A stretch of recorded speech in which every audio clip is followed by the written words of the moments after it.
Listo, pues ahí grabamos, ahí estamos grabando ya. Bueno, entonces, hoy vamos a trabajar algo bien interesante, que fue lo que ustedes prepararon.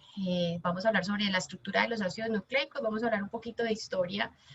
No, vamos a enfocarnos sobre todo en esa estructura de los ácidos nucleicos y en cómo y en las características que necesitamos, que ustedes necesitan tener claras, tanto físicas como químicas, para manipular el ADN, para poder llegar a utilizarlo para hacer diagnóstico, para detectarlo o para en sí manipularlo. Entonces, lo primero que les voy a pedir es por favor ingresemos a Menti, aquí Menti, y utilizamos este código 3629414 y así entramos de una vez y podemos participar haciendo comentarios por acá, recuerden, eso, cosas así. También ahora vamos a tener la oportunidad de pronto hacer preguntitas o bueno, ya ustedes saben cómo vamos manejando esto. Entonces vamos a empezar con esta primera parte. Vamos a empezar con una primera pregunta que quiero trabajar con ustedes. Pero antes de empezar con esta pregunta, esperen un momento, les hago una introducción un poquito más fuerte, porque quiero como decirles el por qué es importante que aprendamos sobre la estructura y hacerles una recomendación importante. Digamos que este tema puede ser intuitivamente fácil de entender y por encima uno puede pensar que la tiene clara, pero al final cuando vamos a hacer aplicación de conceptos, cuando es necesario que ustedes entiendan metodologías, ahí es donde nos vamos a dar cuenta que estas cosas tal vez no quedaron tan claras. Entonces el favor que les quiero pedir es que no asumamos como que el tema es fácil y ya estudienlo con juicio, porque lo que vamos a empezar a ver a partir de hoy es un tema que va a ser la base para todo lo que van a trabajar ustedes de aplicación de conceptos. Entonces, si ustedes esta parte de estructura, de flujo de información genética no les queda clara, muchachos, van a estar pataleando más adelante. Es decir, no van a tener conceptos claros, entonces se les va a dificultar mucho hacer su proyecto final, hacer sus exposiciones y sobre todo entender las técnicas que ustedes muy seguramente van a tener que utilizar en un futuro cuando ustedes empiecen a trabajar, a utilizar este tipo de metodologías en diagnóstico a nivel clínico. Entonces, es muy importante que ustedes tengan esto claro, esta primera parte. Si ustedes tienen esto claro, muchachos, ustedes van sobre ruedas para las diferentes aplicaciones que vayamos a hacer de este tema. Entonces, lo que sí les pido es que esto no se lo tomen tan a la ligera. Es relativamente sencillo, es relativamente fácil el tema, pero estudienlo bien. Si tienen dudas de una, preguntan. Hasta que no les quede claro, no avancemos. Porque más adelante se van a ver como en esa dificultad para entender técnicas sobre todo. Y pues eso obviamente a la larga, pues es un tema que ustedes ya no van a volver a ver nunca más en su carrera. Entonces estas bases ustedes ya no las vuelven a ver más adelante porque ya se asume que las vieron acá y porque ya lo que hacen ustedes más adelante es simplemente mirar qué cosas de esto pueden aplicar en la vida real. Entonces esa es mi sugerencia y para que pues arranquemos con esta parte. Entonces vamos a hablar de la estructura, un poquito de historia y luego entonces vamos a ir como avanzando más en estos temas. Ahora sí, voy con la preguntita. Entonces avancemos. La pregunta que les quiero, ay, pero es que estamos volando. Muy bien. Entonces, ¿cómo está almacenado y organizado el ADN en la célula?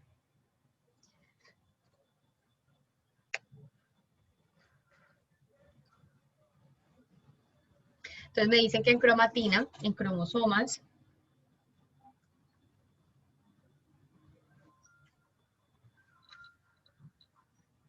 me dicen que en cromátides,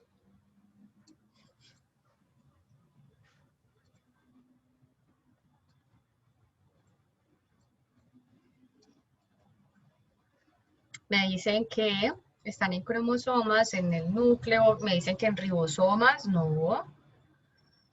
Bueno, ahorita aclaramos eso. En ribosomas no están organizados, no está organizado el ADN.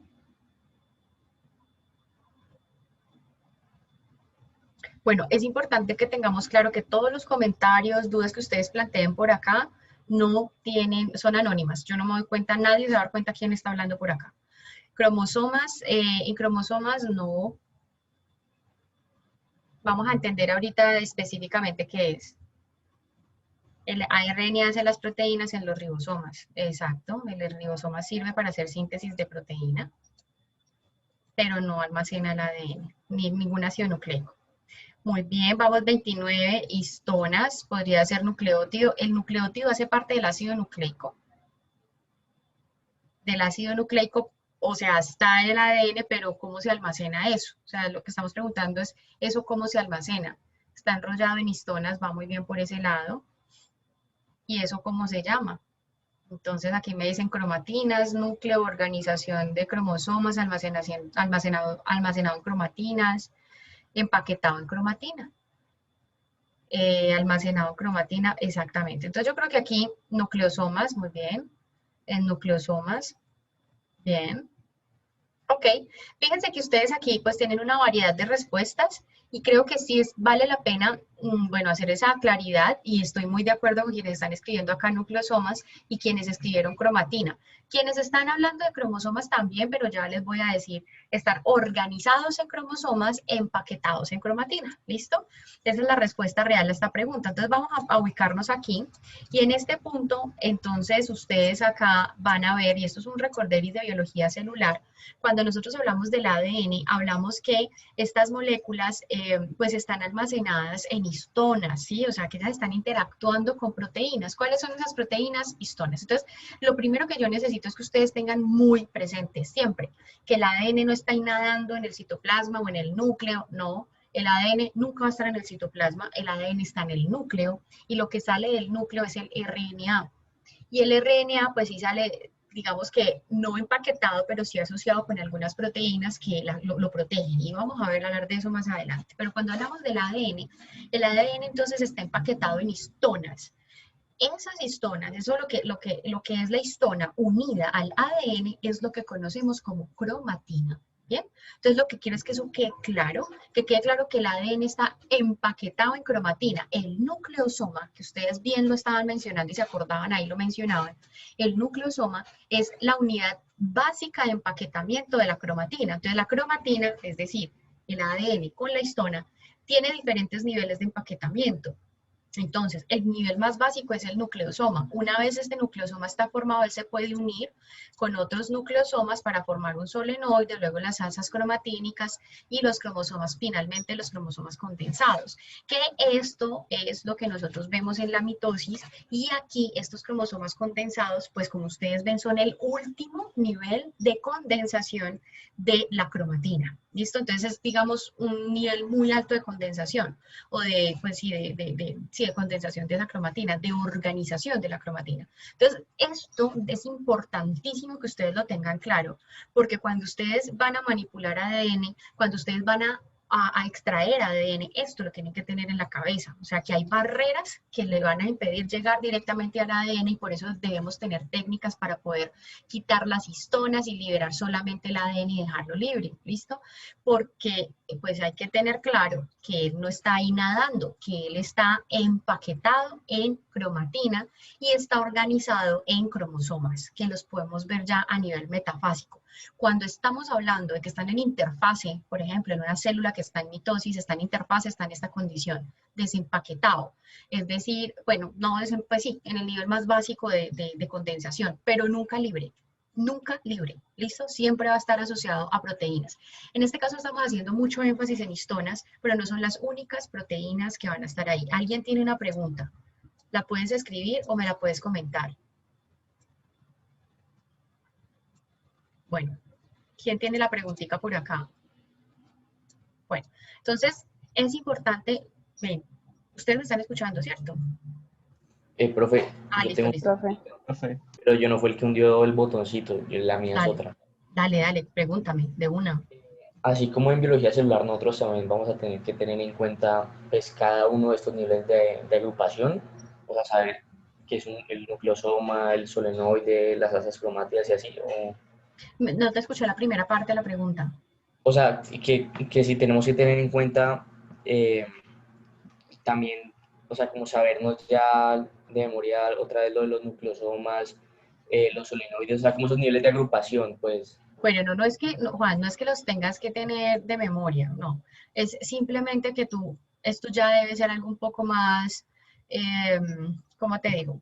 Sí, o sea, como Intuitivo. saber diferenciarlos, pues, como saber Exacto, que sepas que hay eso, es como la forma más chiquita donde está ahí ya eso. la zona rodeada por el... Sí, sí. Eso sí es importante que lo tengas en cuenta porque para algunas técnicas, por ejemplo, FISH, en la parte que van a trabajar en genética, que son se me fue el nombre, se me fue el nombre de cuando sacan los cromosomas que se pueden ver, se me fue el nombre de esa técnica, Dios mío. Ya se me fue, profe. ¿Alguien se acuerda, porfa? Que sacamos todos los cromosomas de una persona, eso tiene un nombre. Ay, Dios mío. Cariotipo. Cariotipo, gracias. Cuando se hacen los cariotipos, pues tienen que trabajar en este nivel de condensación por esa razón, porque aquí ya está el ADN condensado. Entonces, sí es importante que ustedes tengan esto muy, muy presente, pues si bien los nombres a uno se le pueden olvidar, eso es claro. Y yo no les digo como que esto ahí, memoria, memoria, lo que uno no usa se le olvida con el tiempo.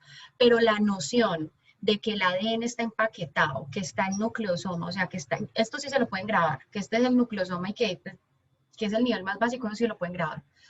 Se lo deben grabar.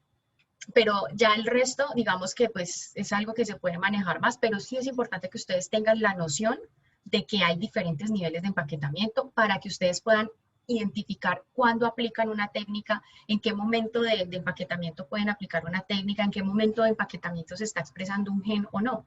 ¿Listo? De eso depende. Entonces, por eso es importante tenerlo muy presente. Me estaban haciendo ahorita una pregunta por acá donde me decían que qué era lo que nunca iba a estar libre. Pues el ADN, ¿listo? El ADN nunca va a estar suelto, nunca va a estar libre por ahí nadando. No, en in vivo siempre va a estar unido a proteínas, siempre, que es lo que hablamos de cromatina, ¿listo? Entonces, eso es algo que ustedes también deben tener presente por lo que les decía ahorita. Si ustedes van a aplicar una técnica molecular para detección o para extraer el ADN, lo que sea, ustedes necesitan quitar estas barreras que no le permiten llegar directamente al ADN. Entonces, mientras ustedes tengan esto claro, entonces entienden también por qué las técnicas funcionan así o por qué el estudio lo tienen que hacer de una determinada manera. O sea, esto ya tiene muchos componentes, pues, digamos, de background conceptual que hay que tener claros para poder aplicar métodos moleculares. ¿Bien? Y esto es lo que ustedes van a tener que tener claro también para hacer sus proyectos. Entonces, si ustedes tienen esto claro, ustedes van sobre ruedas, o sea, van sobre ruedas. Listo, muchachos. Entonces, ¿qué sucede con el RNA? ¿Qué pasa con el RNA? ¿Está empaquetado? ¿Cómo está almacenado?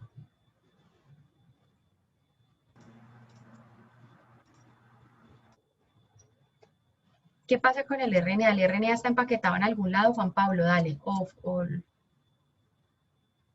no está empaquetado. Está Y libre. está libre. Listo.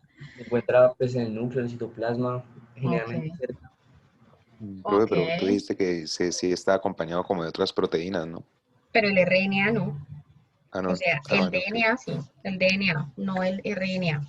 Listo, esa es una diferencia importantísima, Profe, y cuando hablamos porque él de... transporta la información.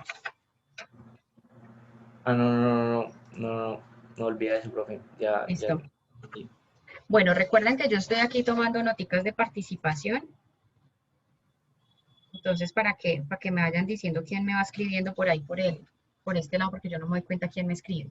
Listo. Entonces, con el DNA es importante que tengamos eso clarísimo. Hay un empaquetamiento. El RNA está volando, no se pega sobre sí mismo, tal cual. El RNA está libre en el núcleo y está libre en el citoplasma. Cuando sale, puede ser traducido. Entonces, ¿qué pasa con el RNA? El RNA sí puede plegarse sobre sí mismo, puede formar estructuras secundarias y muchas veces, ya lo vamos a hablar ahorita, ahí es cuando es funcional, cuando se pliega sobre sí mismo, pero no está almacenado. Él sí puede estar asociado con otras proteínas, pero digamos que ya es para que le van a permitir el transporte. Eso es todo.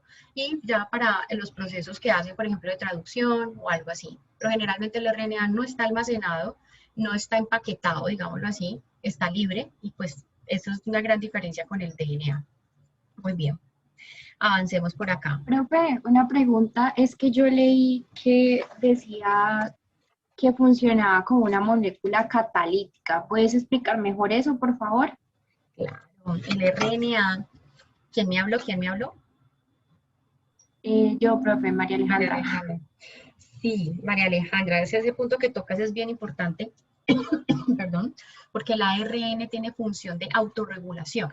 Entonces hay muchos procesos donde el RNA se regula solo, por eso dice que es un proceso de autocatálisis y por eso la hipótesis de que fue la primera molécula de ácidos nucleicos que apareció, que existió en el inicio de la vida pues, biológica como la conocemos, porque es una molécula que se puede autorregular con su misma forma, digamos, su misma estructura y con otras moléculas de RNA, ella regula si se transcribe, ella regula si se traduce, ¿sí? Entonces, a eso se hace referencia, que moléculas de RNA entre sí se pueden autorregular y pues regulan todo su flujo de información. Entonces, a eso hace referencia el tema de la autorregulación con la molécula de RNA. Es bastante, tiene bastantes cosas interesantes.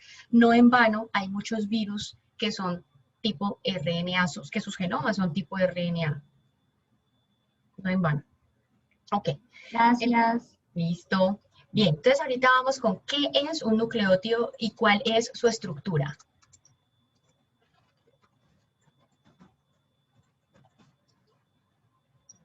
Pues yo entendí que el nucleótido es como la estructura chiquita, la subunidad de los ácidos nucleicos. Ujú. Son definidos como polímeros lineales. Entonces, o sea, como una característica entre el ADN y el RNA es que se van a diferenciar en esa cantidad de nucleótidos, de subunidades. Y pues su estructura, eh, hacia grosso modo, es como tiene una base, una pentosa, que varía dependiendo del ácido nucleico, y un grupo fosfato. Ujú. Ahí Muy no quiero bien, más participe. muy bien, muy bien. Son los monómeros de los ácidos nucleicos. Muy bien, José Darío. Profe, ella dio una muy buena introducción, pero pues como para profundizar podemos mencionar las 5 tipos bases de nitrogenadas que existen, que están la adenina y guanina como pirimidinas, Ujú. y tendríamos la citosina, timina y uracilo como guaninas, y profe, perdón, como purinas. Ujú. Y tendríamos que saber que la timina pues solamente está presente en el DNA y el uracilo solo presente en el FNA. Muy bien. Y por acá me están participando también por el chat y me están diciendo pues más o menos lo mismo. Muy bien. Entonces, déjenme, yo tomo notica aquí de la participación de los que están en el chat y ya continuamos. Entonces, voy a ir como haciendo un Roy. Yo como que estoy leyendo mal los apellidos y no los estoy encontrando. Bueno, si me pueden hablar, me facilita más el asunto, ¿no? Lucas es... Ah, ya, sí. Listo. Entonces, Vargas, ya estás. Y el segundo.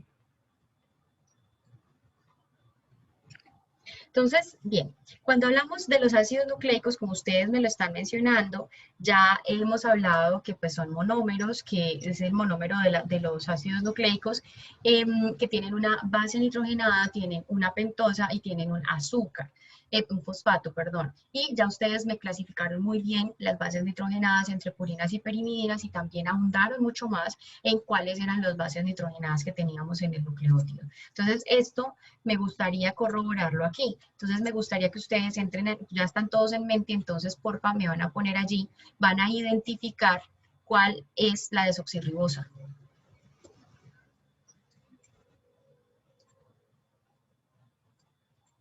¿Dónde está la desoxirribosa?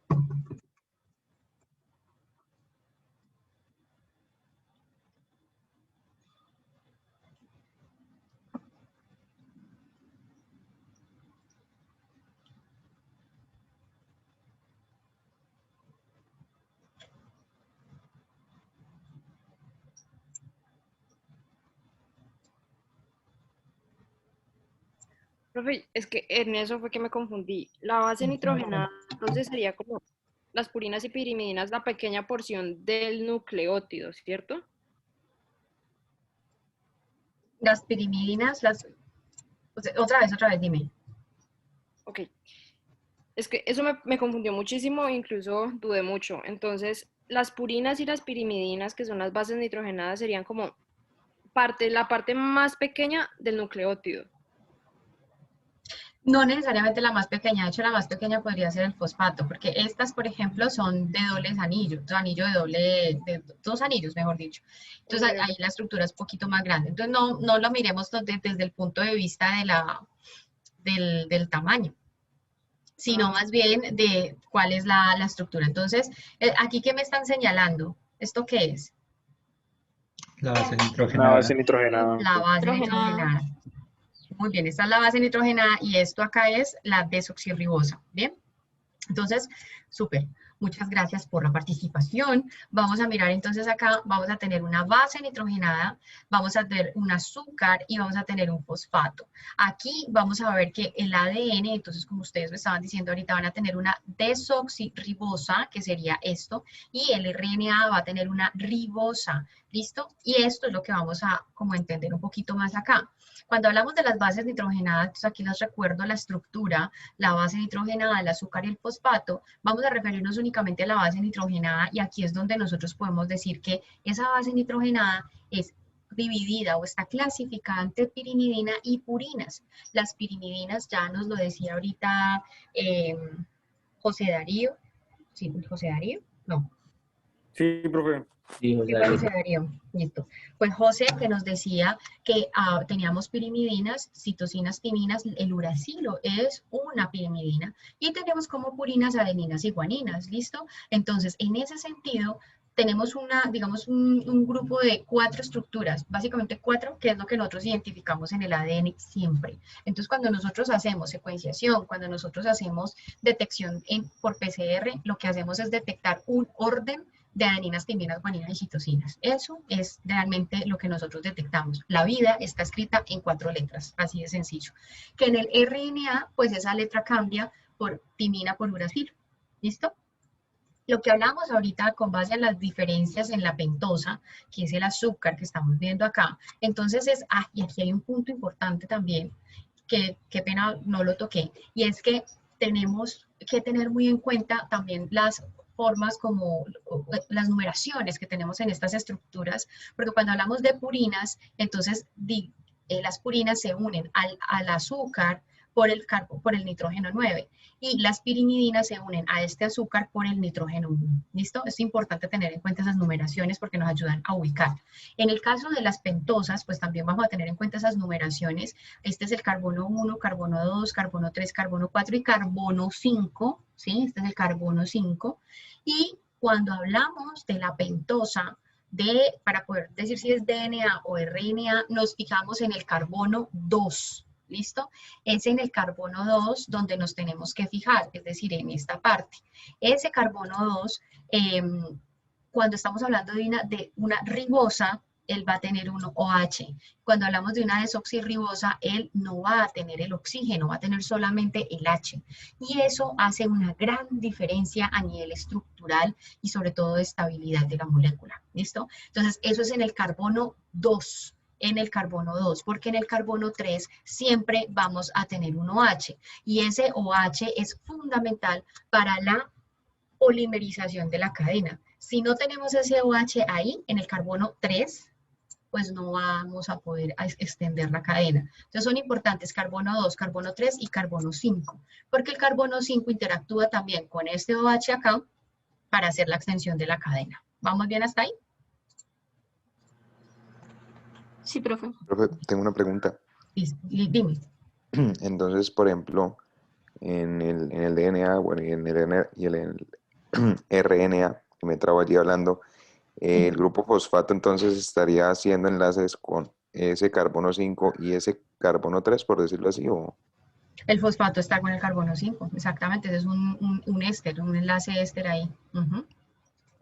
Y ese carbono 3 cuando dices, por ejemplo, para interactuar con la cadena, a qué te refieres con eso, profe?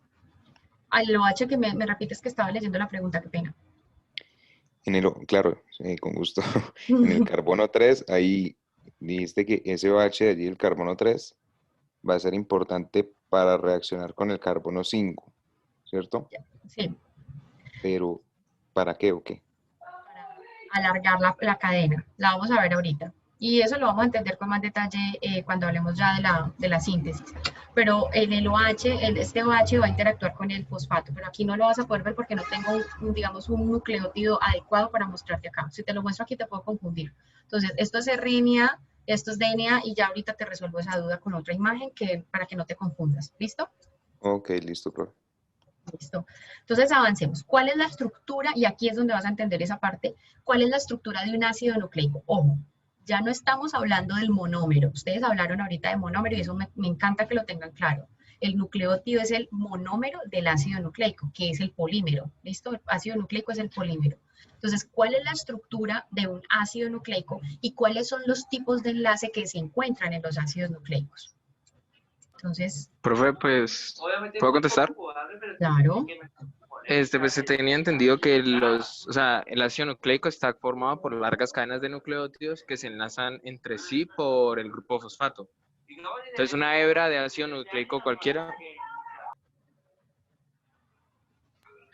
Disculpe, profe. Tranquilo. Entonces, una hebra de ácido nucleico simple tiene un esqueleto compuesto de unidades pentosa-fosfato repetidas, a partir de las cuales se extienden las bases, ya sean purínicas o pirimidínicas, como grupos laterales. Esa sería la estructura. Y pues, no, voy a dejar que los tipos de enlace lo conteste otro compañero. Súper, súper, Santi, muchísimas gracias. Por aquí está Juan Pablo. Venga, escuchemos a Paola Arroyo, que no le hemos dado la palabra hoy, y ahorita me voy con los demás. Quiero escuchar a Paola y darle la palabra también a Laura Daniela. Dale, Sandra. Bueno, los tipos de enlace entre los ácidos nucleicos, pues yo encontré dos, enlaces fosfodiéster y los puentes de hidrógeno. El caso de los fosfodiéster es las uniones de los extremos 5 y 3 de esa pentosa unido con un fosfato.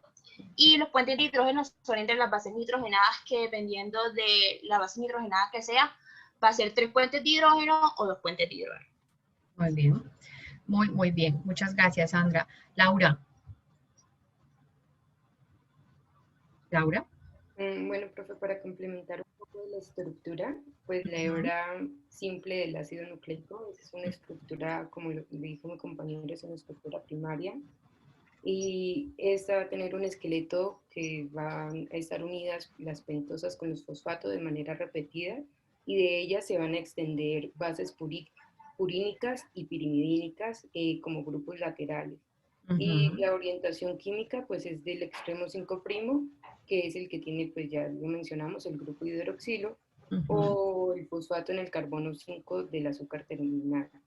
Y bueno, es de 5' a 3' de izquierda a derecha. Ok, muy bien. Vamos a escuchar a Juan Pablo, a David y luego a Raiza y avanzamos.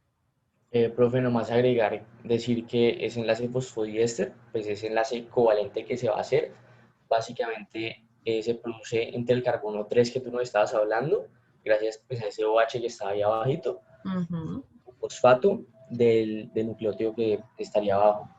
Muy bien, súper, muchas gracias, Juan. David Santiago. Profe, pues también como añadir un poquito allí. Ya el compañero Juan Pablo nos comentó por qué los enlaces fosfodiéster tienen que ser covalentes, pero la mecánica de que esos enlaces entre las purinas de una hebra, bueno, entre las bases nitrogenadas de una hebra y las bases nitrogenadas de otra hebra tienen que ser puentes de hidrógeno, debido a que, por ejemplo, para poder enviar un RNA mensajero a partir de ese ADN que tenemos en las células, digamos, por ejemplo, para codificar una proteína, tenemos que romper esos enlaces de puentes de hidrógeno para que la RNA polimerasa, creo que es, bueno, ya no recuerdo cuál es el nombre de la enzima como tal, la que produce, pues, la que saca el RNA mensajero del DNA para que pueda hacer su trabajo y luego volver a unir esas bases nitrogenadas con los mismos puentes de hidrógeno. Ajá, es la RNA polimerasa, muy bien. Muy bien, David. Claro, ahí hay que recordar que esos enlaces, esos puentes de hidrógeno le dan dinamismo a la molécula. Y ahí retomamos lo que hablábamos en biología celular con relación a eso. Muchas gracias, David. Raiza. Es una cosa súper chiquita y es básicamente que las purinas y pirimidinas como que se complementan, ¿sí? Por esos puentes de hidrógeno que ya hemos hablado, entonces siempre uno las va a ver como las purinas, que son las que tienen los dos anillos, unidas a las pirimidinas que tienen uno. Ya. Muy bien, perfecto, muchas gracias, súper. Espectacular. Entonces vamos a avanzar por acá. Y aquí, como ya han hecho una muy buena descripción, tanto verbal como escrita por el chat y también por los comentarios que nos han estado escribiendo, entonces aquí les pido porfa que me ubiquen donde hay un enlace fosfodiéster.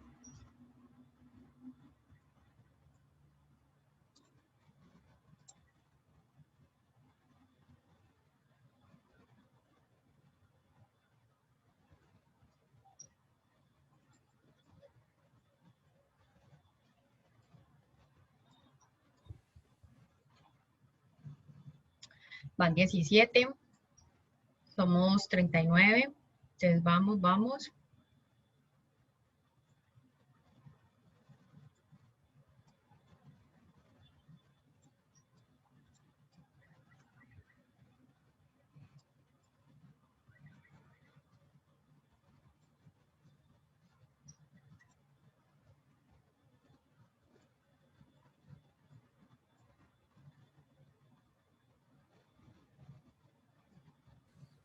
$29 vamos, me faltan 9 más y vemos resultado.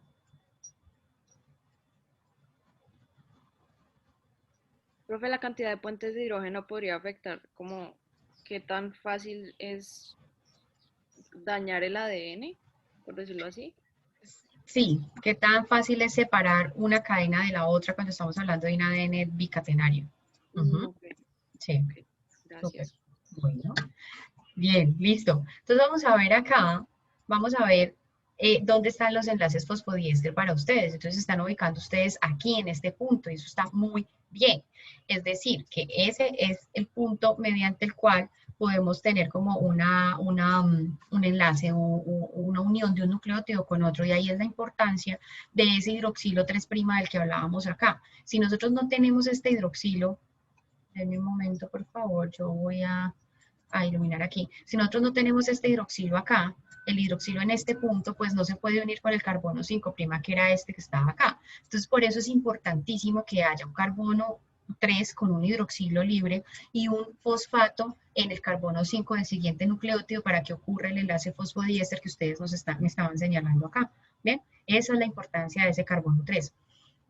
En cuanto a la direccionalidad, siempre vamos a tener un carbono 5' y va a tener libre un fosfato, y vamos a tener también un carbono 3' y vamos a tener libre un hidroxilo hacia ese carbono 3'. Entonces, siempre que nosotros hablemos de esa dirección 3', 5', siempre acuérdense de fosfato e hidroxilo, porque a nivel de convenciones que se manejan que manejamos los biólogos moleculares, es que siempre vamos a tener una molécula que va de 5 a 3' y ese es como nuestro norte a sur, ¿sí me hago entender? Entonces, siempre la dirección correcta de mostrar cualquier secuencia es 5', 3', eso es lo convencional. Entonces es como la parte derecha de mostrar esas secuencias de ADN. Pero siempre vamos a tener en cuenta que en el extremo 5' hay un fosfato libre y en el 3 pues hay un fosfato, hay un hidroxilo libre. ¿Bien? Aquí me voy a devolver un momento y vamos a hablar en esta parte de cómo se descubrió entonces la molécula la estructura del ADN. Entonces la estructura del ADN fue descubierta por James Watson y Francis Crick en 1953. O más que descubierta, fue publicada por ellos dos. Pero para que ellos pudieran armar esa estructura de la doble hélice del DNA o la estructura del ADN, ellos se tuvieron que basar en la información de Rosalind Franklin y de Maurice Wilkins, quienes hicieron la difracción de rayos X del ADN.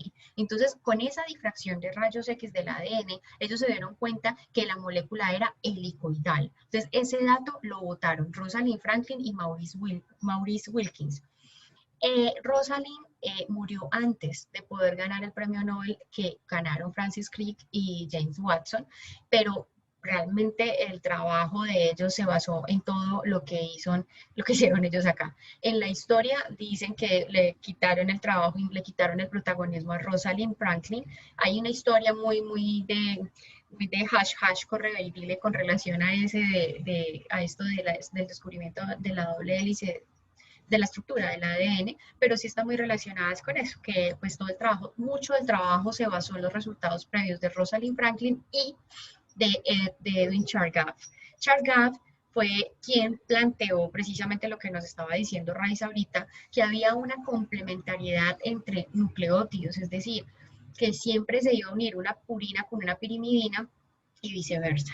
Por lo tanto, él fue el que nos dijo que siempre iba a unirse guanina con citosina y timina con adenina. Entonces, eso les dio la clave a estos dos para poder montar eso. O sea, lo de que dijo Chargaff, más las radiografías de rayos X de Rosalind Franklin, pues fueron los que permitieron dilucidar toda la estructura de la molécula de ADN. Básicamente porque toda esta información viene de Rosalind Franklin, pues porque es que a partir de la estructura de rayos X se determinó que la molécula era una doble hélice, que los fosfatos iban hacia la parte externa y hacia la parte interna estaban las bases nitrogenadas, o sea, hacia esta parte de la cadena estaban las bases nitrogenadas. Se determinó con base en esa información estas distancias entre las hélices, o sea, cada vuelta de hélice era de 3.4 nanómetros y esas medidas se hicieron con base en esas radiografías de rayos X que ella sacó, y la distancia que hay entre cada peldaño de la molécula, es decir, entre cada nucleótido, que es de 0.34 nanómetros. Adicionalmente, ya la forma como estaban orientadas las cadenas y la complementariedad de bases, eso se sacó a partir de la información que obtuvo Edwin Chargaff. Lo que hicieron ellos dos fue unir toda esa información para hablar de pues para montar como el modelo de la estructura del ADN. Entonces, en esa medida nosotros podríamos decir que la molécula de ADN pues tiene estas condiciones, esas caracterís' que ya les acabo de mencionar, y adicionalmente va a ser antiparalela entre sí. Entonces, eso quiere decir que de 5'3' va a estar unida a otra cadena que va de 5' a 3'. Entonces, esto quiere decir que las cadenas que son dobles de ADN van a ser antiparalelas entre sí.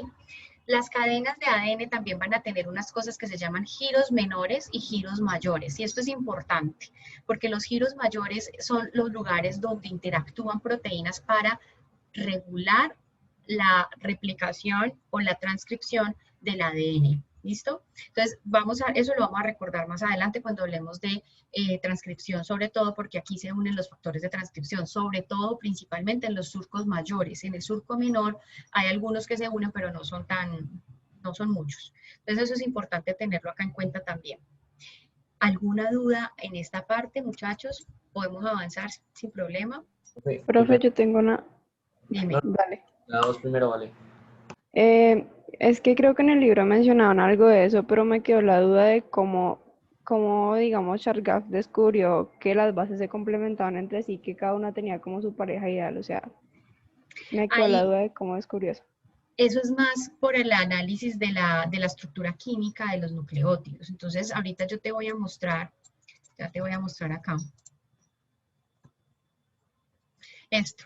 Entonces, pues porque él es químico, él era químico, entonces al él analizar esto, al entender cómo era la estructura de esas bases nitrogenadas, ¿sí? El entender esas bases nitrogenadas, él ahí veía cómo podían interactuar, es decir, casi que como armar un rompecabezas. Entonces, ¿quiénes podrían hacer puentes de hidrógeno o qué tipo de interacción podría ocurrir entre ellas? Entonces sería esto, ¿sí? Aquí, por la forma como está organizada la base nitrogenada, puede tener 2 o triples enlaces posibles químicamente, ¿bien? Entonces, a partir de eso es que él pudo establecer esa organización y esa complementariedad allí entre esos nucleótidos. Profe, qué pena, yo había leído algo diferente, pero también tiene sentido. Dale, dale. Yo había leído, o sea, lo que tenía entendido, que él al hacer los experimentos, pues que él separaba el ADN, se daba cuenta que había la misma cantidad de timina y adenina y citosina y guanina. Entonces, de ahí, pues ya comenzó como a especular toda esa teoría. Sí. Y, profe, mi pregunta es, qué pena, ¿será que podría resaltar los surcos mayores y menores? Es que claro. No me quedó claro como cuál era cuál. Más que no se ve muy bien. Claro, lo que tú dices es muy cierto. Es que al analizar estas estructuras, es decir, a mirar cuáles son como dónde puede haber una interacción entre ellas, eso da una idea o sustenta eso que tú estás diciendo.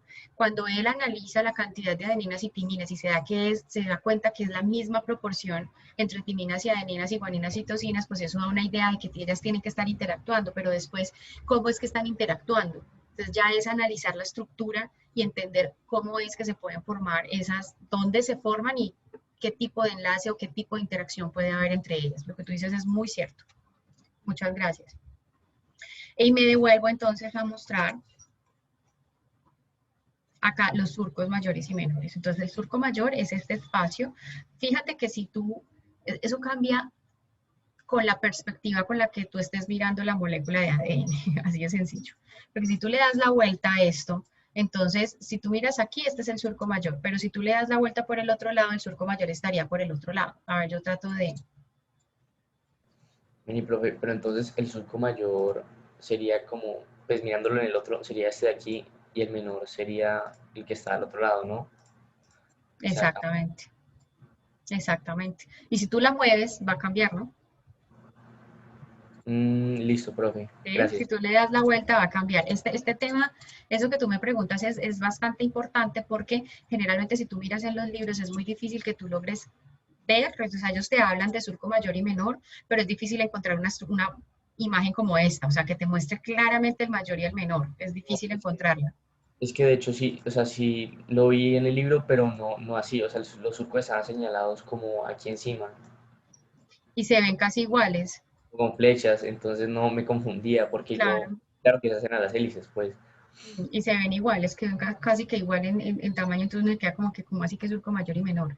Entonces, Sí, gracias. por eso, listo, por eso estas imágenes las busqué especialmente por eso, que veía que no, y para mí tampoco era claro al principio, y después yo como que no, pues tiene que haber algo que lo pueda mostrar, listo.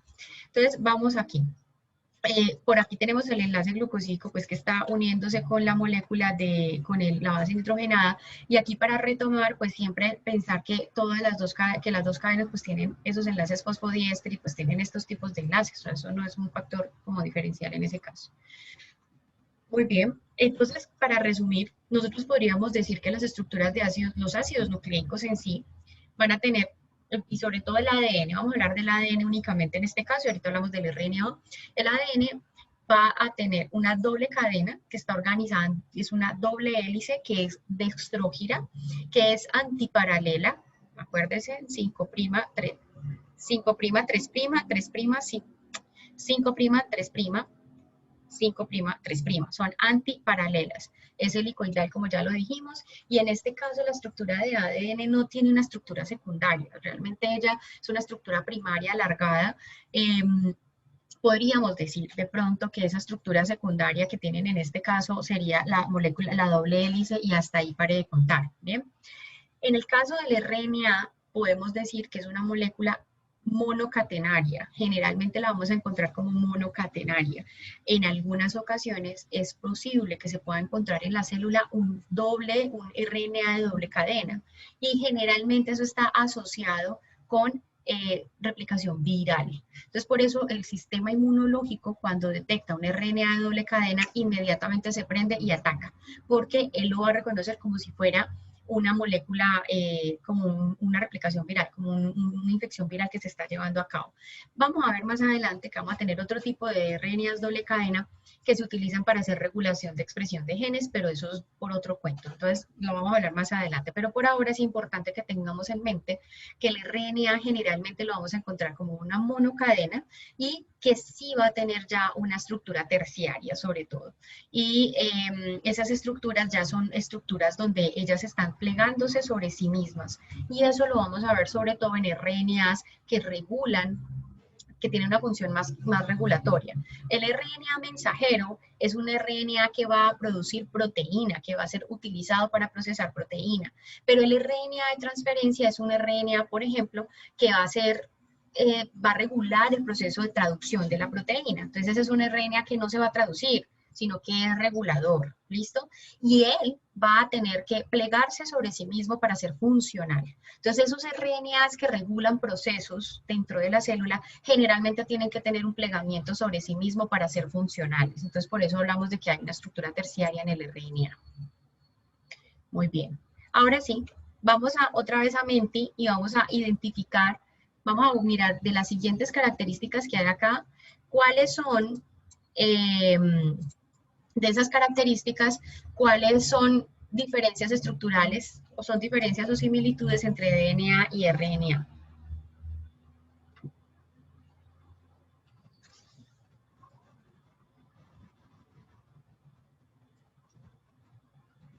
Profe, una pregunta, ¿en el tipo de azúcar lo tomamos como una pentosa o...?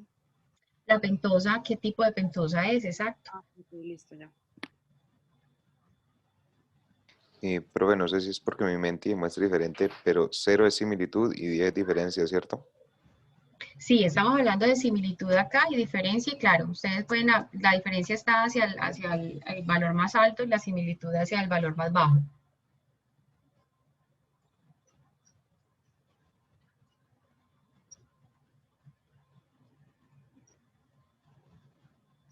Van 9.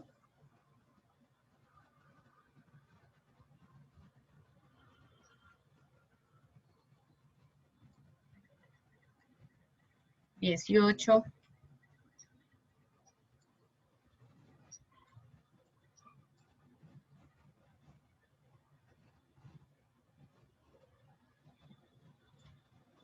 $26.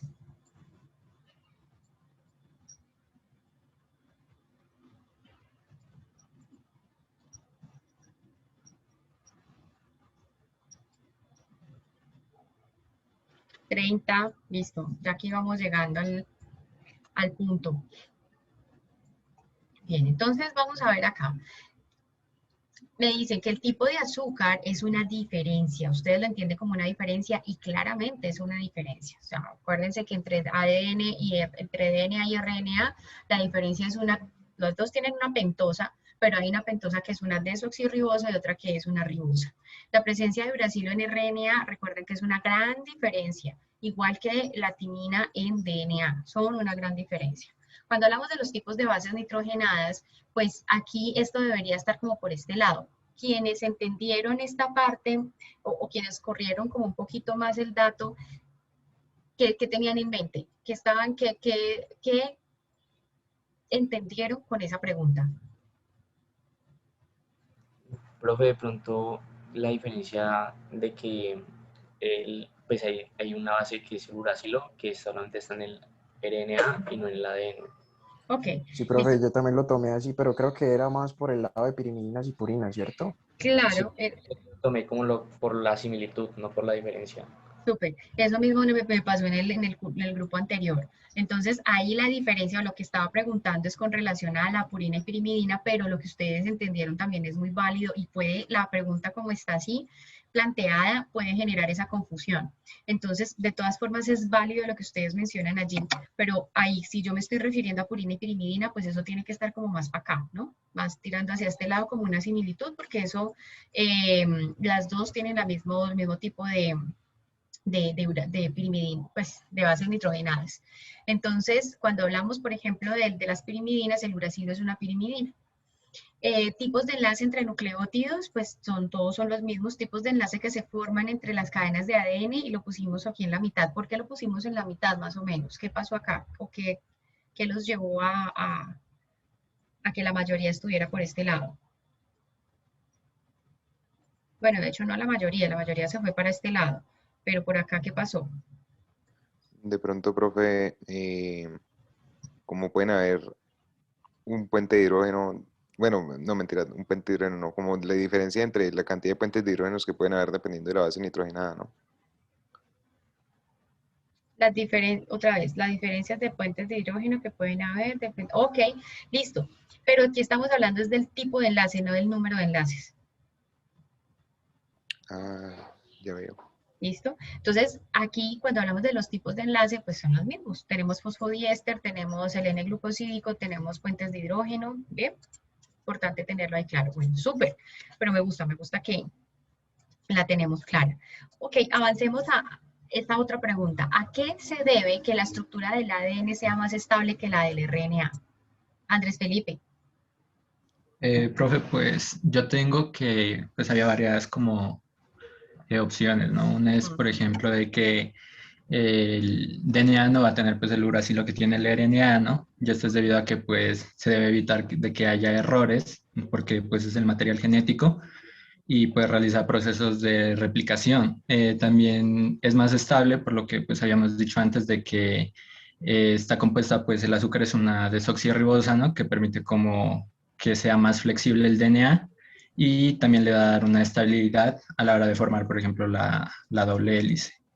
Y también pues por las distintas clases de interacciones para, por ejemplo, los puentes de hidrógeno, y también, por ejemplo, hay interacciones hidrofóbicas que hay como entre bases adyacentes. Está más por ese lado. Esperemos, espérate un momentico, voy a aquí que me están preguntando por la que pasó, la que estaba por la actividad anterior. Dame un momento y ya volvemos a retomar acá. En la actividad anterior, no sé si se están refiriendo a esta última pregunta.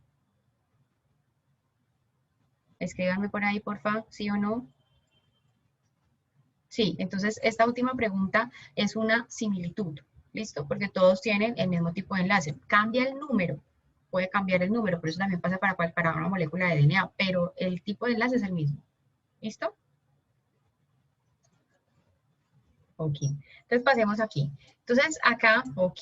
Entonces aquí me estás diciendo, Andrés Felipe, que una de las razones para que esa molécula sea más estable, pues básicamente me nombraste las diferencias que hay entre ellas a nivel estructural, pero también mencionaste algo interesante que son las interacciones que pueden haber entre ellas. Entonces quiero escuchar por aquí a Alejandro Gómez para ver qué más nos puedes contar. Bueno, profe, pues respecto a las interacciones, no sabría bien a qué te refieres, sin embargo, pues profundizando más en lo que decía Andrés, pues por lo menos con lo del uracilo, el uracilo resulta que es más reactivo que la timina. Entonces, por esto al ARN le beneficia porque ayuda a que pueda formar como estructuras secundarias, sin embargo al ADN no, porque él tiene que mantenerse compacto en todo momento. Entonces, por eso es más estable el ADN, porque evita que se armen conexiones y se conecte y se una con otros componentes que no se necesitan porque podrían dañar el material genético. Ok, bueno, vamos entonces a escuchar, muchas gracias. Vamos a escuchar a Lisette y a Jennifer. Ay, Laura Satizábal. Bueno, gracias. Pues sí, estaban hablando un poquito sobre la estructura que es importante, lo de la desoxirribosa y la ribosa, la diferencia en la posición en el carbono 2, el hidrógeno, desoxirribosa y el grupo hidroxilo. Esto hace que el ARN sea menos estable, ¿cierto? Porque también hay otros factores como que se puede segmentar en mononucleótidos en presencia de soluciones alcalinas, o también que este grupo hidroxilo que tiene el ARN proporciona un grupo que es químicamente reactivo y puede hacer que participe en procesos de catálisis, un proceso que como el ADN no tiene que pasar, lo puede omitir y por tanto es más estable. Muy bien. No alcancé a leer el mensaje que acabo de salir allí. Bueno, yo les voy a pedir que no me escriban tan largo en el chat porque no alcanzo a leer todo, porque estoy escuchando, leo aquí el comentario y el chat también tiene mucha letra, entonces no alcanzo a estar en las tres cosas al tiempo. Entonces, porfa, me escriben un poquito más resumido en el chat para poderles prestar atención. Pero sí, en el chat estuve viendo que también, y también lo que mencionaba Laura ahorita, está como incluyendo cosas de las que se están hablando en el chat. Entonces, básicamente, ustedes ya tienen claro, pero pues lo voy a recordar, porque el RNA es más inestable. Y eso tiene que ver también con el hecho de que él también esté en configuración A permanentemente para garantizar esa estabilidad. Ustedes ya me han dicho, y lo vimos ahorita, dijimos que acá en el carbono 2, acá en el carbono 2 va a haber un OH cuando estamos hablando de, ya voy contigo Jennifer, va a haber un OH cuando estamos hablando de una ribosa, ¿listo? Entonces, en ese caso, cuando estamos hablando de una ribosa, que es el azúcar o la pentosa que va a tener el RNA, pues eso quiere decir que ese OH es muy reactivo. Acuérdense que el oxígeno es muy electronegativo. Entonces, cuando está ese OH ahí, digamos que los nucleótidos pueden estar en estas configuraciones, que el carbono 3 esté más para arriba, y si está más para arriba, la base nitrogenada, digamos que está como más nivelada, está ubicada pues, de manera como más lineal, pero cuando está el C2 endo, el carbono 2 hacia la parte interna, esta molécula puede estar de pronto más, perdón, es al contrario, esta va a estar como más inclinada, más hacia abajo, y esta va a estar más hacia abajo y esta más como lateral, ¿listo? Entonces, todo depende de dónde esté ubicado este carbono 3, si está hacia arriba o si está o si es el carbono 2 el que está endo. Si es el carbono 3 que está endo, lo que va a pasar es que esta estructura puede estar inclinada, debe estar más hacia arriba, y esta va a estar como más neutral. La base nitrogenada me refiero, ahí me estoy hablando directamente de la base nitrogenada. Entonces, si yo veo esta imagen de acá, esta figura, ustedes van a poder identificar, en este caso, van a identificar acá el carbono 2, ¿sí? El carbono 3 formando el enlace fosfodiéster y aquí la base nitrogenada. Si nos venimos para acá, aquí ustedes van a identificar el carbono 2 en este punto, ¿sí? Con el OH, y por aquí la base nitrogenada. ¿Qué está pasando aquí con ese carbono? Si ustedes se fijan, el OH lo que está haciendo es interactuando directamente con los enlaces fosfodiéster. Entonces, si ella interactúa con los enlaces fosfodiéster, que es lo que está pasando acá, puede interactuar aquí o acá.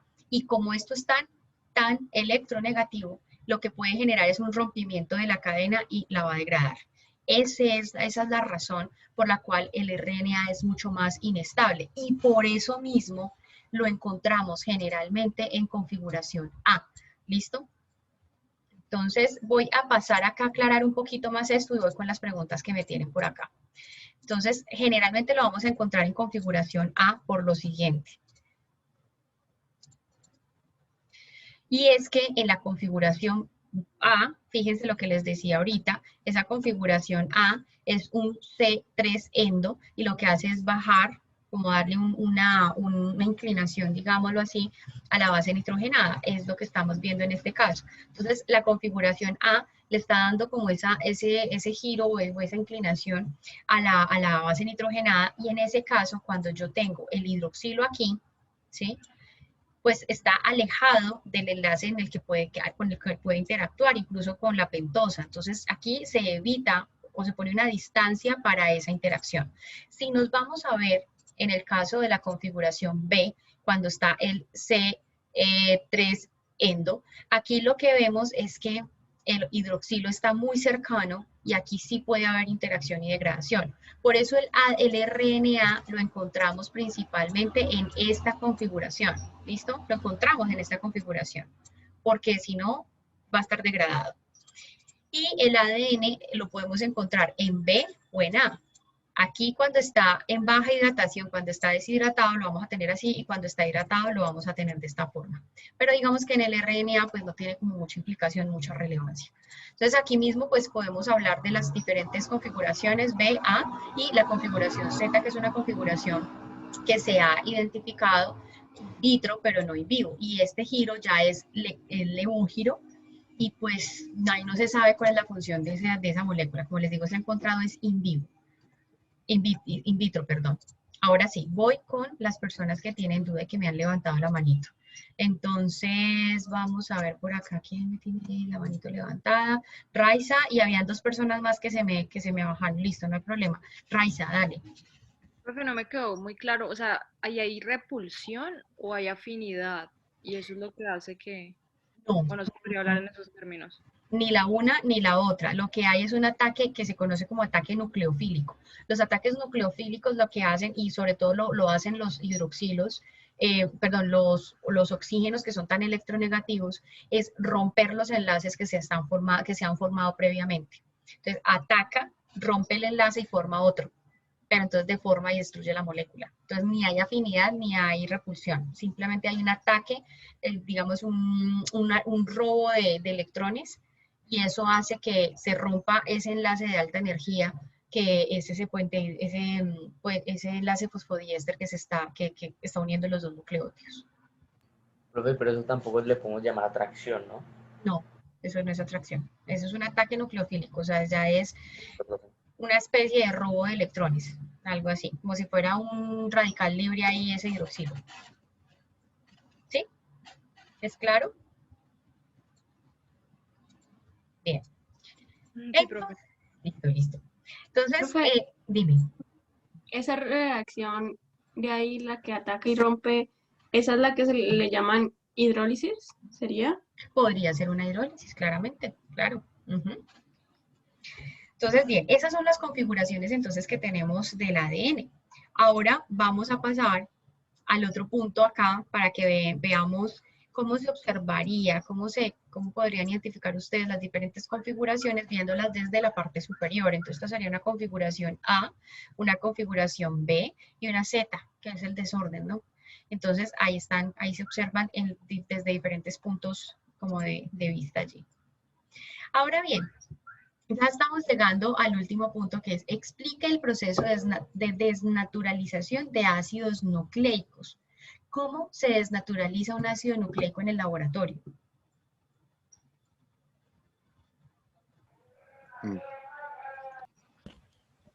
Alterando el pH. Emanuel, dale.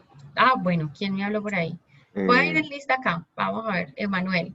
Vale, entonces, pues primero te voy a aclarar que al proceso de desnaturalización se le conoce como al desenrollamiento o la separación, pues, del ADN. Entonces, para eso se necesita, por ejemplo, primero aumentar la energía térmica. Cuando se aumenta la energía térmica, pues, en una solución de ADN, lo que va a dar como resultado es un movimiento de las moléculas, que estas se van a terminar rompiendo y romper, obviamente, los puentes de hidrógeno que las unían y las demás fuerzas que estabilizaban, pues, la doble hélice. Y cuando ya se separan las dos hebras, lo que va a pasar es lo que, pues, alguien mencionó anteriormente, que es la repulsión electrostática, ya que la desoxirribosa fosfato, que va a quedar sola, va a tener una carga negativa. Muy bien, Emanuel, muchísimas gracias. Jennifer. Pues, profe, básicamente es lo que dijo Manuel, pero también leí que pues pueden incluir como diferentes factores, como por ejemplo, que pueden determinar si se facilita o vuelve más difícil el proceso, como por ejemplo la mayor cantidad de uniones de los 3 puentes de hidrógenos entre la guanina y la citosina. Eso hace que se necesitaría más temperatura y la concentración iónica bajaría, lo que reduce también la temperatura de fusión. Y también se habla del pH extremo, que pues también tiene influencia y que pueden desestabilizar los puentes de hidrógeno. Muy bien, muchísimas gracias. José Darío. Pues, profe, no, Jennifer sí dejó todo claro, pero pues ahí complementarle algo pequeño, que cuando ella menciona de pronto lo del pH, que un ácido en la base se protonan y se repelen, y cuando es alcalino las bases pierden protones y se repelen. Y pues ya cuando ella mencionaba lo de los puentes de hidrógeno, ahí tendríamos que mencionar también lo del aforamiado de la urea, que se podría desestabilizar también. También, exactamente. Muy bien, gracias, José. Laura. Bueno, algo para complementar, ¿verdad? Porque ya hicieron bastante información. Pero pues con respecto a lo que decía Jennifer, con los factores de desnaturalización, los de los pares entre guanina y citosina, también se puede adicionar la concentración iónica, debido a que esos grupos de fosfato van a aportar una carga negativa y están protegidos por líneas de carga positiva. Entonces, entre más concentración iónica, menores las fuerzas de repulsión y así va a aumentar la temperatura de fusión, que es la que estamos hablando aquí. Y también se puede hablar de que hay agentes que pueden desestabilizar los puentes de hidrógeno, como la formanida o la urea, que así va a disminuir la temperatura de fusión. Súper bien. Hay que pensar ahí también que los extremos tanto de pH como de soluciones salinas pueden afectar toda esa carga iónica y desestabilizar la molécula hasta la degradación completa. Valeria. Profe, es que tenía una pregunta. Ahí en esa parte yo leí algo sobre el efecto hipercrómico que tenía algo que ver como con los rayos UV, pero pues no entendí bien cómo afectaba digamos, la molécula. Pero eso lo leíste fue con el valor de temperatura de melting, ¿cierto? Creo que sí, pero pues tenía algo que ver con la naturalización. Sí. Vamos a verlo ya en un momento, ya te explico eso. ¿Qué es la formamida? La formamida es un compuesto químico que rompe los puentes de hidrógeno de las bases nitrogenadas. Entonces, y la urea también rompe esos puentes de hidrógeno y por eso se utilizan para hacer desnaturalización o mantener las moléculas completamente desnaturalizadas. Juan Pablo. Una preguntita, ¿el ADN polimerasa también, o sea, que separa el ADN en la replicación, también contaría como una desnaturalización o no? Ah, súper buena pregunta, qué chévere que hagas esa asociación. Bueno, no quiere decir que las demás preguntas no hayan sido buenas, ojo, pero esta me parece interesante por la asociación que está haciendo. No es lo mismo, no estamos hablando del mismo proceso de, digamos, de desnaturalización, es un proceso de separación de moléculas, pero se hace a nivel ya natural, y ese es un proceso catalizado. Y ese proceso tiene energía, tiene gasto energético. Entonces, ese es un rompimiento que se hace de puentes de hidrógeno con, pues sí es una desnaturalización, pero en vivo. Es algo, lo podríamos pensar así, pero eso no es no se aplica a temperatura, no se aplica a soluciones salinas. Entonces, por eso no quiero que lo vean como algo similar, porque el proceso que hace la DNA polimerasa es un proceso catalítico, o sea, directamente enzimático, ¿sí? Entonces, es diferente por eso. Por eso no puede ser, no quisiera que lo asociaran, que lo vieran como igual. ¿Sí me hago entender? Listo, profe, gracias. Súper, listo. Muy bien, entonces vamos a avanzar por acá. Entonces, me encanta porque estoy viendo que de verdad leyeron con mucho rigor los documentos y creo que están teniendo claridad conceptual y me gusta mucho ver que están presentando dudas claras, dudas interesantes, dudas que reflejan que han hecho un proceso de estudio y eso de verdad los felicito por eso y ojalá sigamos así. Entonces, bueno, lo que ustedes han mencionado, lo han resumido muy bien, lo han explicado de una muy buena forma. Cuando aumentamos temperatura rompemos puentes de hidrógeno, cuando aumentamos concentraciones de sales y tenemos pHs extremos, ya sea muy alto o muy bajo, vamos a tener también una desnaturalización, incluso una posible degradación de la molécula. Y vamos a tener algunos agentes químicos, principalmente formamida urea, que esos son los más utilizados en biología molecular para desnaturalizar la molécula del ADN. En ese sentido, entonces, cuando nosotros trabajamos con la molécula para poder hacer una hibridación, para poder hacer una PCR, y eso lo vamos a ver a lo largo del curso, y necesitamos la cadena sola, pues tenemos que poner algún agente que rompa los puentes de hidrógeno. Y el otro punto importante es que dado que esas moléculas dado que las bases nitrogenadas están teniendo entre las dos cadenas, van a generar o tienen una interacción iónica muy fuerte. Entonces, si yo necesito mantener esas dos cadenas separadas, yo no puedo quitar el agente que me esté generando esa desnaturalización, porque si yo lo quito, inmediatamente se renatura, porque hay una atracción muy fuerte entre ellas y se forman nuevamente los puentes de hidrógeno. Entonces eso es bien importante tenerlo en cuenta para el manejo de esta información. Otra cosa que se me acaba de venir a la cabeza y que se me olvidó mencionarles, y ahí me voy a devolver un poquito, es que cuando hablamos de la estabilidad del RNA, es muy importante tener ese factor en mente, porque cuando hablemos de los métodos de extracción, ustedes se van a dar cuenta que para extraer RNA debemos tener extremo cuidado en la manipulación de esas muestras, porque es mucho más lábil que el DNA. Bien, entonces a eso se refiere y esa es la importancia de que ustedes tengan muy claro todas estas características químicas y físicas del ADN, porque eso es lo que les va a permitir a ustedes tener una base crítica y conceptual para entender y saber cuándo utilizar y cómo utilizar una metodología molecular. Bien, y cómo diseñar también estudios en esa misma línea. Vamos entonces ahorita ya avanzando hacia qué es la temperatura de fusión de un ácido nucleico y qué aspectos estructurales están asociadas a ella. Y aquí yo creo que le voy a responder la pregunta a Valerio, pero pues cuando hagamos mayor interacción acá. Entonces los escucho. Juan Pablo, Juan José. ¿Profe? ¿Me escucha? Claro que sí, te escuchamos. Bueno, la temperatura de fusión es lo que se mencionó antes, es la temperatura a la cual las dos hebras de ADN se separan. Y pues como mencionó también antes la compañera, esta depende proporcionalmente de la presencia de pares de guanina y citosina que haya en el ADN. ¿Sí? Y esto es porque gracias a la presencia de los 3 puentes de hidrógeno que unen estos dos, lo hace menos propenso a desnaturalizarse. Muy bien, José. Está súper, muchas gracias. Julián nos está diciendo por acá que la temperatura de fusión es a la que llega cuando se separan las hebras de DNA, que lo mismo que nos acaba de decir Julián. Nos acaba de decir, ay, se me olvidó el nombre.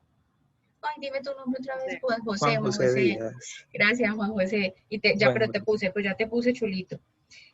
Juan nos lo acaba de decir y va a depender del número de pares de guanina citosina y la concentración iónica. Pero entonces, cuando yo tengo una molécula de ADN larga o tengo una molécula de ADN y necesito saber la temperatura de fusión, pues yo qué tengo que tener, independiente de si está diluida en una solución. O sea, la tengo solita, ¿cómo le puedo estimar más o menos la TM? ¿Qué datos necesito tener? Guanina, citosina, porcentaje. La concentración iónica. Digamos que no está en solución. Pero si estuviera en solución, sí, necesitaría tener esa concentración iónica. Pero digamos que no está en solución, solamente así por encima con la molécula, yo la tengo, ya sé cuántos nucleótidos tiene, cuál es la composición de nucleótidos y más o menos cómo le puedo estimar esa TM. ¿Qué valores debo tener o tener en cuenta? Porcentaje de guanina, citosina.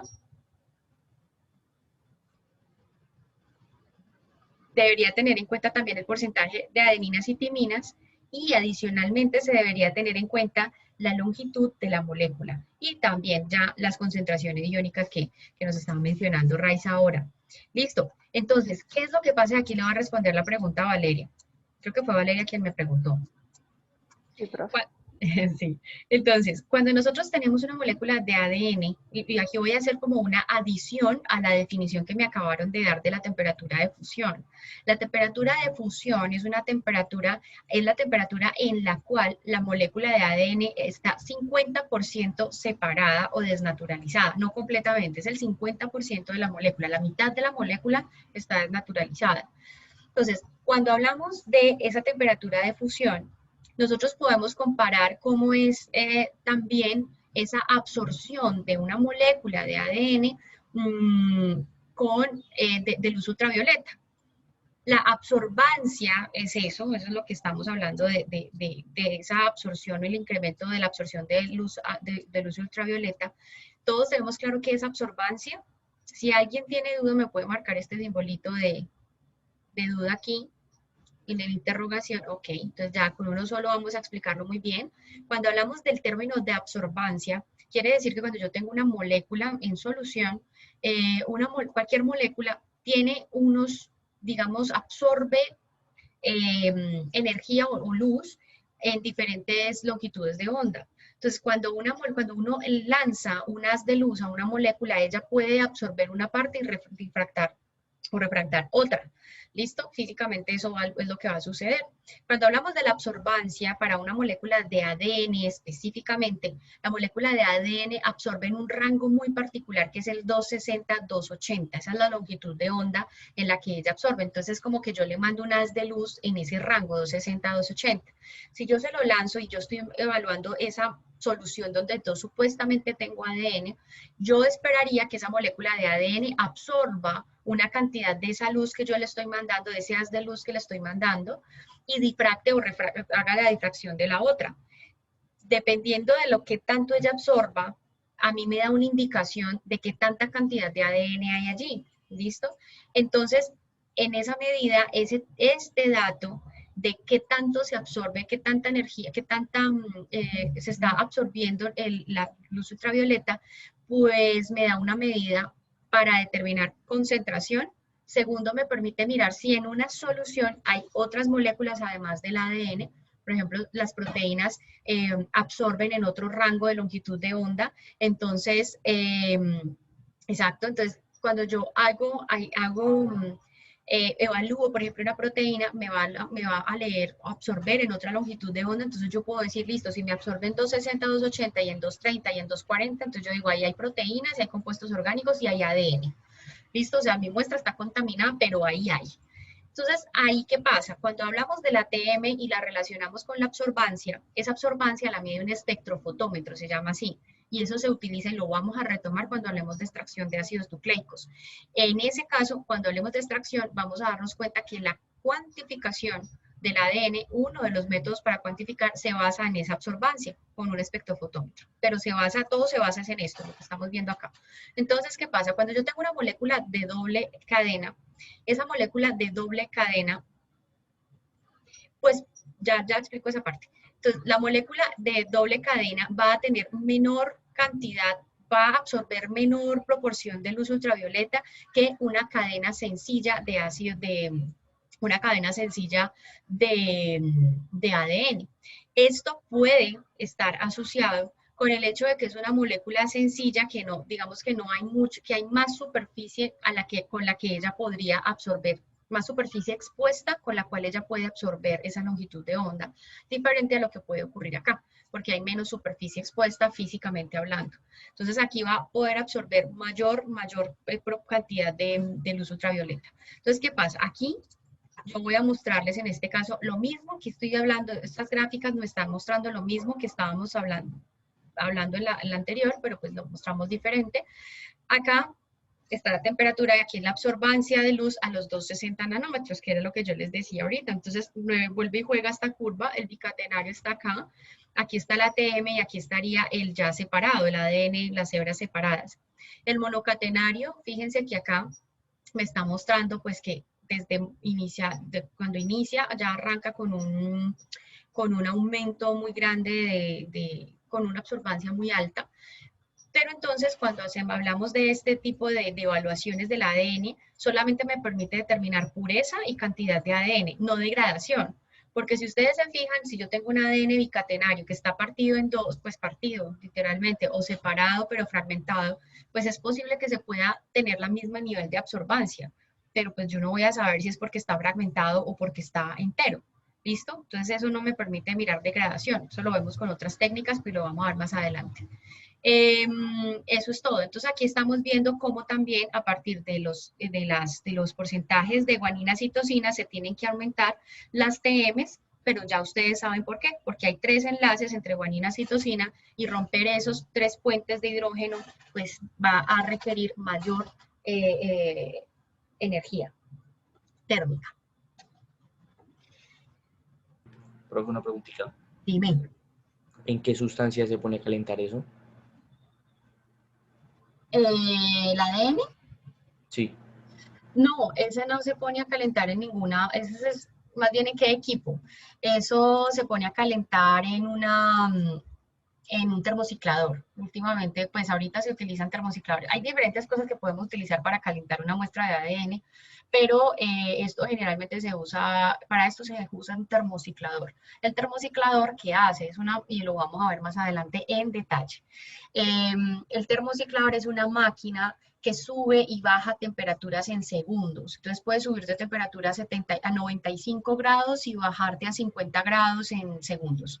Y hacer ciclos de ese perfil térmico. Entonces sube a 95, baja a 50, sube a 72, vuelve otra vez a 95, pero lo hace de manera rápida. Entonces el termociclador fue uno de los inventos más importantes que catalizó la biología molecular. Y luego les explicaré por qué. Pero eso se hace en un termociclador. ¿Listo? Listo. Bueno. Profe, hay algo que me quedó muy claro. Dale. Entonces, ¿el nivel de absorbancia, el rango de absorbancia del ADN siempre es entre 260 y 280 o eso depende del tipo de... No siempre es, no, eso siempre es 260, 280. Si yo voy a evaluar proteína, me cambia. Listo, el rango de absorbancia es diferente. Si yo voy a evaluar compuestos orgánicos como isopropanol, cosas así, es otro rango, 230, por ejemplo. ¿Sí? Entonces, las moléculas tienen diferentes rangos de absorbancia y eso me permite mirar esas diferencias. ¿Sí? Está bien, profe, gracias. Listo. Alejandro.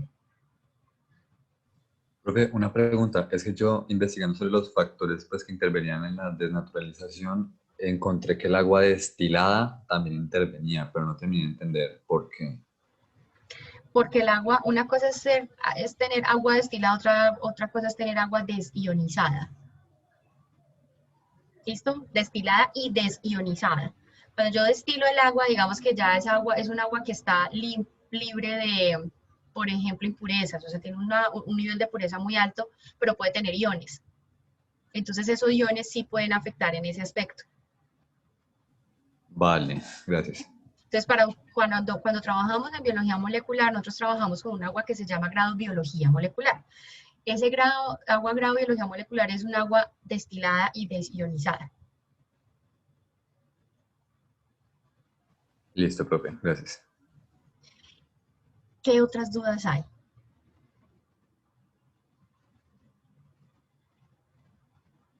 ¿Ha quedado claro todo? Raiza, dale. Me puse a pensar como, así como el ADN puede cambiar de esa manera como tan rápida, eso también tuvo que ver, o sea, como tiene que ver con la evolución de que, por ejemplo, en África, no sé, de pronto hay más exposición al sol y que eso evolutivamente como influyó a que el tono de piel fuera diferente, ¿o no? Nada que ver. O sea, ¿A que se puedan renaturar rápidamente? ¿A eso te refieres? a que, o sea, después de un tiempo ellas puedan renaturarse con factores externos. No. Ahora, lo que me refería ahí es que si tú quieres mantener una doble hélice de ADN separada, siempre tienes que tener ese elemento que le permite la separación en la solución. Porque si tú lo quitas, ella inmediatamente se va a renaturar. ¿Por qué? Porque es que hay una interacción iónica fuerte entre esas dos cadenas de ADN. ¿Bien? Entonces, la única forma de mantenerlas separadas es aplicando la temperatura o la formamida o la urea o tenerlas en un ambiente de pH extremo, ¿listo? O más alto o más bajo, ¿sí?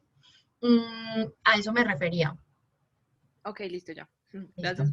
Listo. Leslie o Giselle, ¿quién era quien iba a preguntar? Alguien iba a preguntar por acá, pero bueno, no. Listo, entonces vamos a hacer una recapitulación de la clase ya como para cerrar. Y quiero que la hagan ustedes. Quisiera que ustedes me contaran qué fue lo que trabajamos hoy, qué estudiamos, qué fue como, o más bien, yo les voy a hacer la recapitulación de lo que hicimos y ustedes me van a contar qué fue lo que más se les quedó. Hagamos eso. Alguno de ustedes me cuenta qué fue lo que más quedó para ustedes en cuanto a sus conceptos.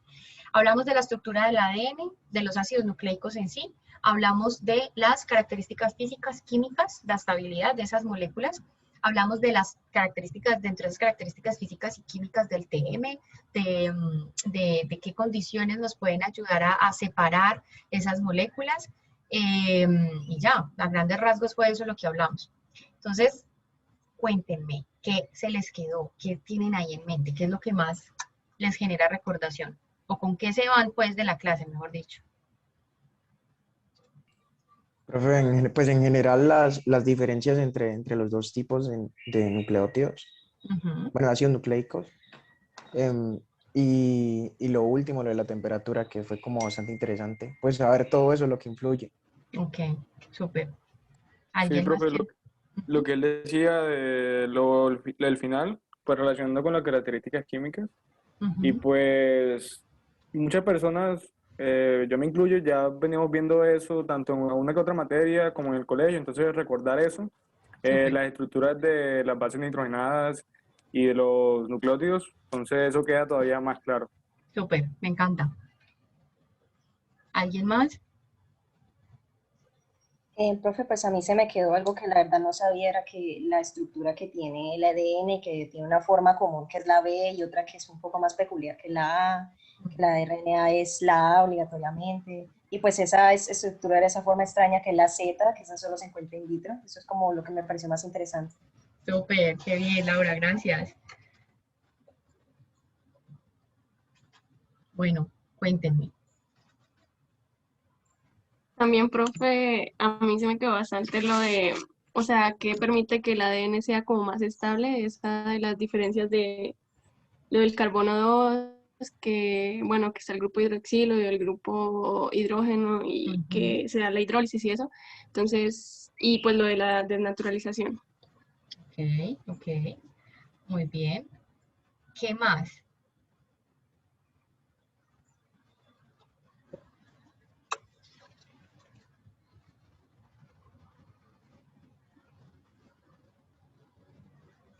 Bien, entonces creo que... Pues yo también creo que fue muy claro las diferencias de pues, lo que es entre el ADN y el ARN. Por ejemplo, uno es de cadena doble y el ARN de cadena simple, o las diferencias entre los azúcares, que el uno es desoxirribosa, el otro ribosa. Súper. O sea, ahí quedaron varias cosas claras, quedaron también información, quedó información nueva, sirvió para repasar información, recordar información que ya tenían por allí o que ya habían trabajado previamente. Entonces, bueno, yo creo que por hoy doy por terminada la clase, si no hay más dudas o comentarios.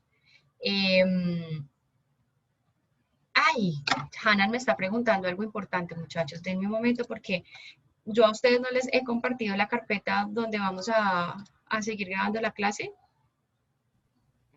No, profe. No, profe. Entonces, denme un momento, les guardo, les entrego el link de una vez.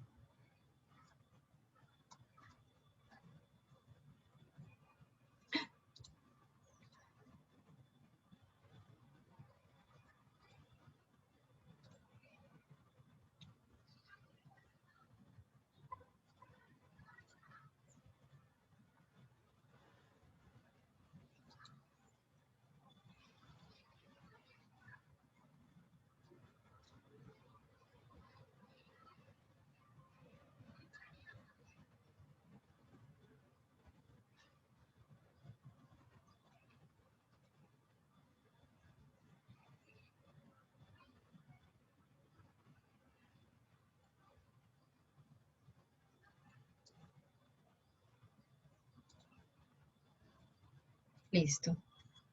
Denme un momento. En esta carpeta es donde vamos a guardar las grabaciones, ¿listo? ¿Lo puedo poner en la descripción del grupo, profe? Sí, sí, claro, claro. Listo. Entonces, bueno, les deseo un buen fin de semana, un buen resto pues de jornada ya y nos vemos entonces la próxima semana. Como les decía, yo les voy a dejar las indicaciones mañana, sobre todo pues lo que vamos a trabajar la próxima semana. ¿Listo? Gracias, Ana, por recordarme lo de la carpeta, se me había olvidado. Bueno, les mando un abrazo a todos y todas y entonces nos vemos la próxima semana. Que estén muy bien. Muchas profe, gracias por muchas este gracias. espacio. Que esté bien. Profe. Gracias, profe. Hasta Gracias. luego. Gracias, profe. Hasta luego. Chao, chao.